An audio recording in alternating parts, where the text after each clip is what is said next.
et c'est reparti pour un nouveau Pumpkin Autumn Challenge.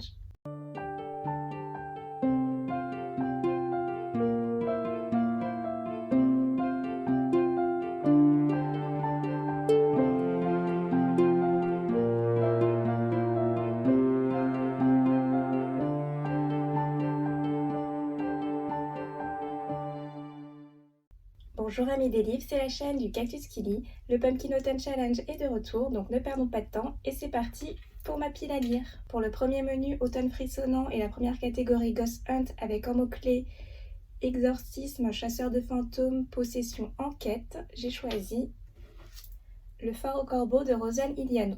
Une histoire d'exorcisme sur les côtes bretonnes. Agathe et Isaiah vont être envoyés en mission sur le domaine de Cararbran pour y déloger un esprit nocturne. Rien de bien banal pour les deux exorcistes qui pensaient que l'affaire serait vite expédiée. Mais sur place, ils vont se rendre compte que la situation est plus délicate et qu'une vieille malédiction pèserait sur le manoir depuis plusieurs générations. Agathe et Isaiah vont donc devoir mener l'enquête pour parvenir à conjurer l'origine du mal. La deuxième catégorie de ce menu est le portrait du mal, et là il fallait choisir un livre dont sur la couverture est dessiné un visage, plutôt sinistre.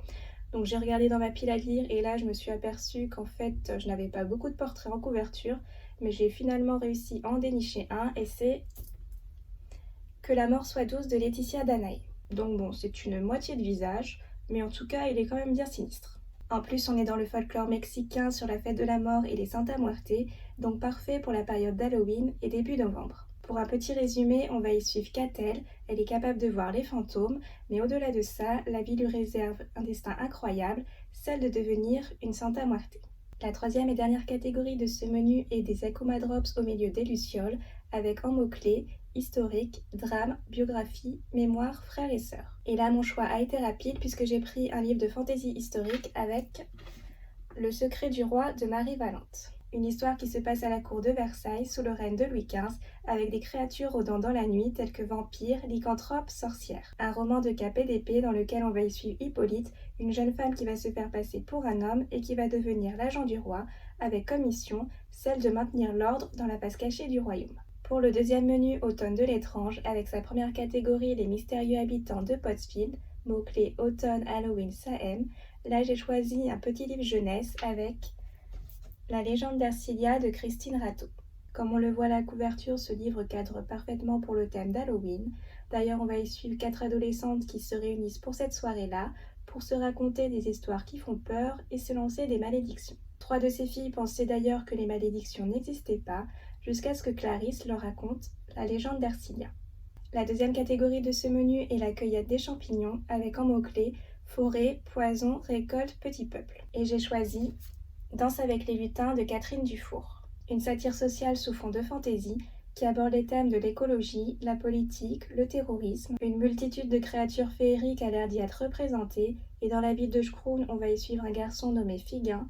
Il va faire la rencontre d'un banquier et cette rencontre va l'emmener vers des projets plutôt violents.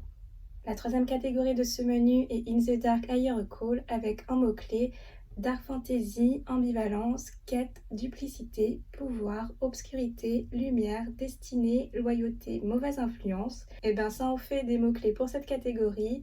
Et j'ai choisi, bon je ne l'ai pas encore avec moi, mais ce sera Les Mémoires de Vanitas, le tome 8. Car question ambivalence, duplicité et mauvaise influence, Vanitas, il s'y connaît. Ce manga, c'est le mythe du vampire revisité par la mangaka Jun Mochizuki. Et là, on en est au moment où Chloé Dapcher a mis en place sa vengeance, mais celle-ci s'est retournée contre elle. Afin de la sauver, Vanitas doit reconfigurer la machine créée par Chloé, car sans ça, il ne pourra pas utiliser son grimoire.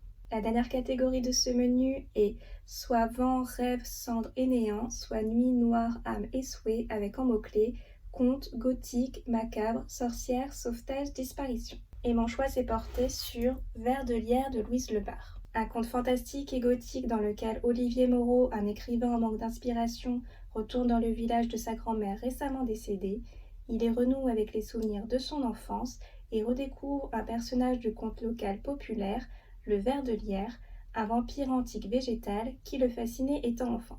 Pour le troisième menu automne douceur de vivre, avec la première catégorie 2 citrouilles en valent mieux qu'une, il faut lire une duologie ou en commencer ou terminer une.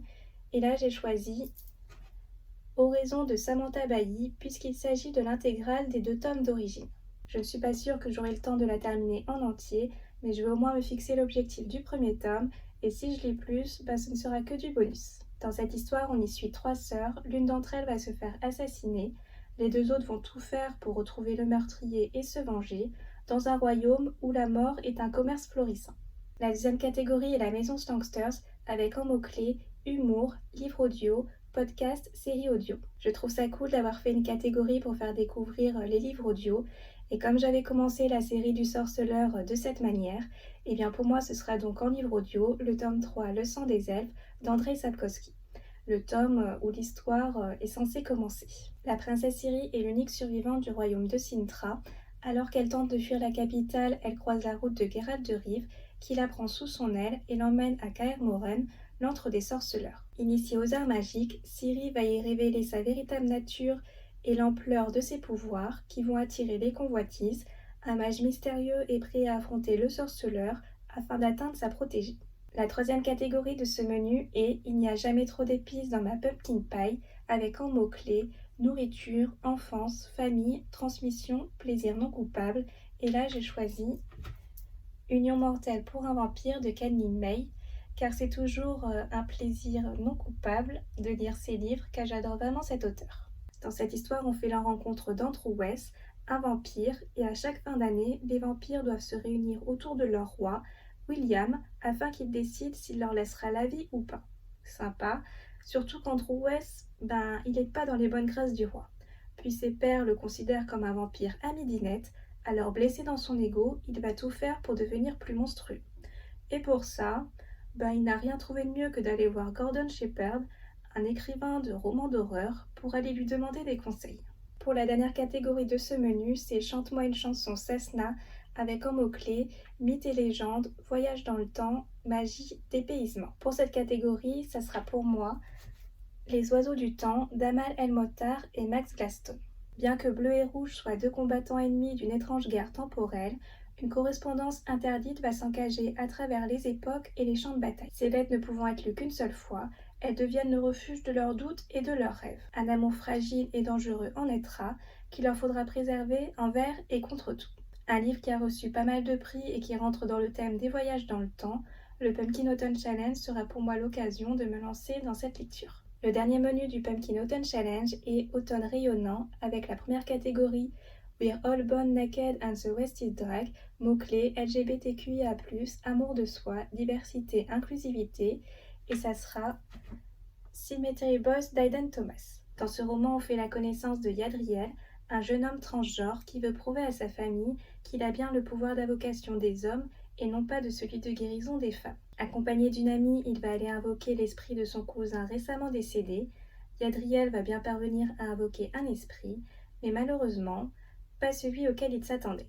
La deuxième catégorie de ce menu est You Cannot Eat the Money, avec en mots-clés écologie, anticipation, science-fiction post-apocalyptique. Et là, j'ai choisi un livre qui aborde le thème de l'écologie avec L'arpenteuse de rêve d'Estelle Faye. Dans ce livre, Miri, une arpenteuse, possède le don d'entrer dans le rêve des autres. Mais ce pouvoir a causé la mort de sa sœur, et depuis, Miri reste à l'écart des rêves. Seulement, elle ne va pas pouvoir échapper à son destin, et quand une menace qui s'étend sur le royaume arrive jusque dans la ville basse, elle ne va pas avoir d'autre choix que de redevenir une arpenteuse. La dernière catégorie de ce menu est le don d'Emerywick, avec en mots-clés bienveillance, amour, aider son prochain, guide, sororité, relation, guérison.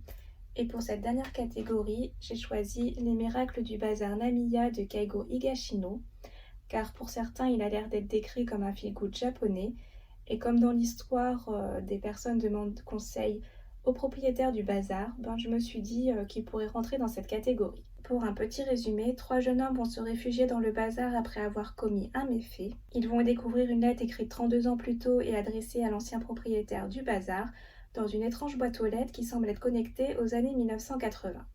Les 3 garçons vont répondre à cette demande de conseil et d'autres courriers ne vont pas tarder à arriver dans la boîte aux lettres. Voilà pour ma pile à lire pour ce Pumpkin Autumn Challenge. Je vous remercie d'avoir visionné cette vidéo et si vous aussi vous participez au challenge, je vous souhaite de bonnes lectures. En attendant, si vous souhaitez faire plaisir à Cactus, n'hésitez pas à liker, partager ou vous abonner. À bientôt et prenez soin de vous.